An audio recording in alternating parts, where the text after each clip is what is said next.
Hello, everybody. Welcome in from BaltimoreBaseball.com. I'm Steve Cockey, and we're back here on our video series talking winter meetings. And, of course, to break it all down for us, we bring him in from National Harbor in D.C. on site at the winter meetings. He is our senior writer, Dan Connolly. Dan, how's it going? Good, Steve. How are you? Can't complain. How much caffeine have you ingested these last couple of days? I'm going to start putting it just intravenously. Yeah, we're just going to start shooting me up here with caffeine, but getting ready to go to bed tonight, hopefully, at some fairly decent hour before midnight, hopefully. Let's hope for your sake, for sure. Now, Dan, let's get into this and start.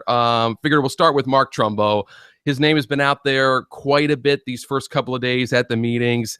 A lot of talk, I'm sure, more than necessarily action. We've heard rumors and reports of a 4-year deal. Maybe it's on the table, maybe it's off the table, depending on who you talk to.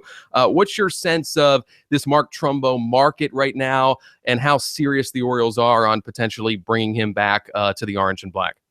Yeah, he's starting to become kind of a belle of the ball here, where his name is being included when they're talking about the Seattle Mariners, which to me is crazy considering they let him go and they traded him away, and Jerry DiPoto's traded him twice. I don't really necessarily buy that one. Cleveland Indians name, obviously we've heard the Rockies, and the Orioles are always going to be mentioned.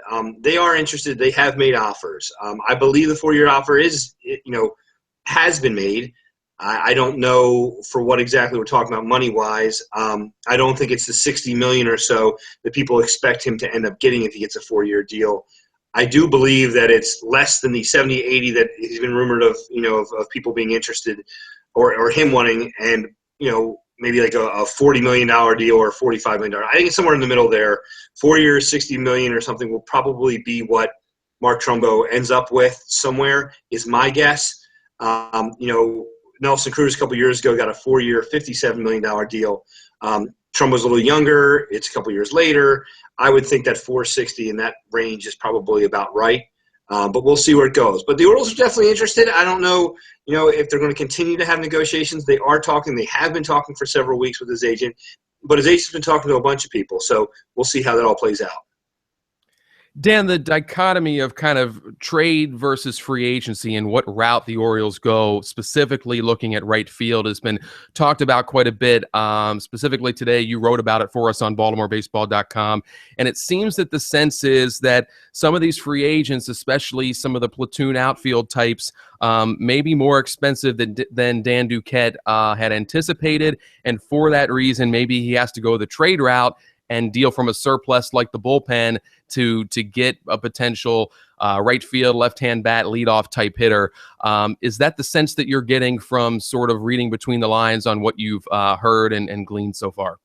That is the sense. I mean, Dan admitted today in our press briefing that he believes that the market, especially for like a fourth outfielder type or third outfielder type, is higher than he had anticipated it would be. And obviously that's one of the Orioles' big needs. I don't see them going on a trade for an outfielder unless they feel like they're getting the right guy. And if they do, I think a bullpen arm might be in that trade. I mean, the Orioles don't have a lot of trade prospects. We've talked about this. Very few trade chips. There are some guys in the minors that some teams like. But overall, if the Orioles are going to get a real right fielder, they're going to have to give something up. And so I would imagine that would be probably a reliever. I mean, Brad Brock is a name we've heard about. I mean, obviously teams have interest in Michael Givens. If you're going real big, you're talking about a big package with Zach Britton. I don't see the Orioles doing that, but, I think that that's the way they're going to go. Free agency-wise, I can see them getting that catcher in free agency that they want, but I don't see them feeling, Dan Duquette is all about value, and that is kind of what his, kind of tenure in Baltimore has been, is getting, a player for the right value. And then he can put it together and he'll have some money left over to get somebody in the, in July if he needs it or whatever.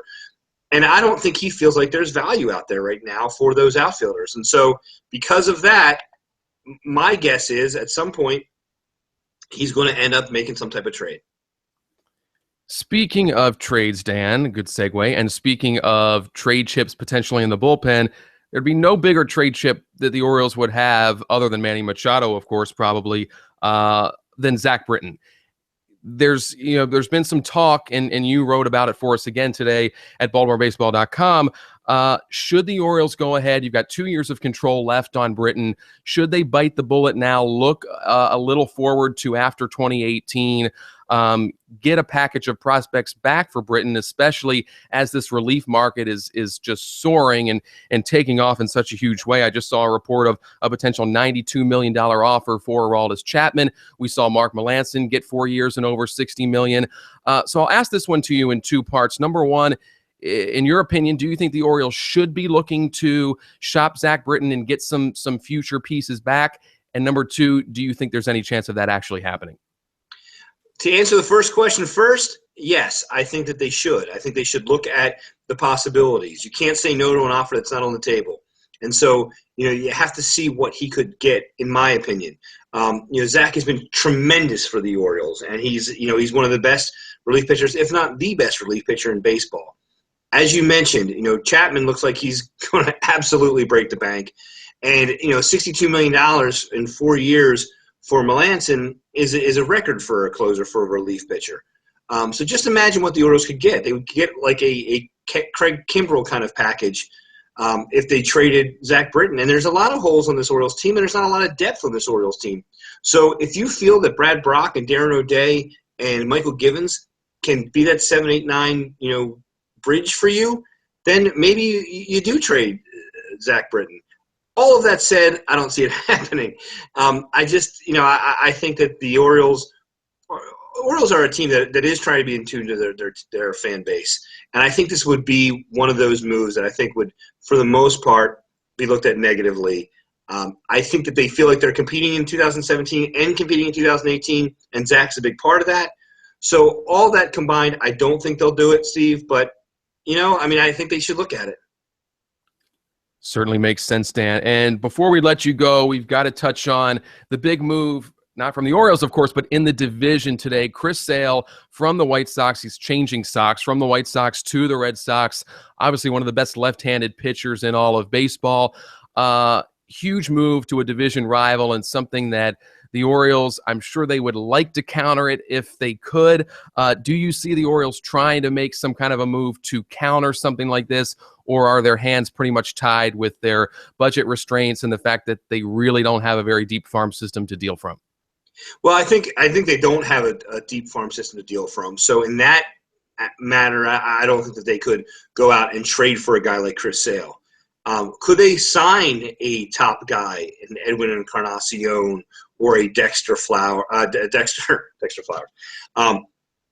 to basically, if they get a guy like Fowler or Encarnacion, would they be able to counter it a little bit and say, hey, we're still in this game? Absolutely. The financial restraints, which you talked about, is pretty much what the situation is. I don't see them putting that kind of money into either one of those guys. So my best thought is no, they won't counter. And the Orioles usually don't counter. They usually don't do that. They have their philosophy. They have their way of doing things. They spend some money, but they don't spend a ridiculous amount of money. They're going to be in the top 10, top 12 or so in payroll this year likely, without a Dexter Fowler, without an Edwin Encarnacion. So do I think they'll counter? No. Do I think it would be appreciated? Sure. Sure thing, Dan. It certainly would. And we've got a couple more days of these winter meetings to see if they try to counter this in any possible way.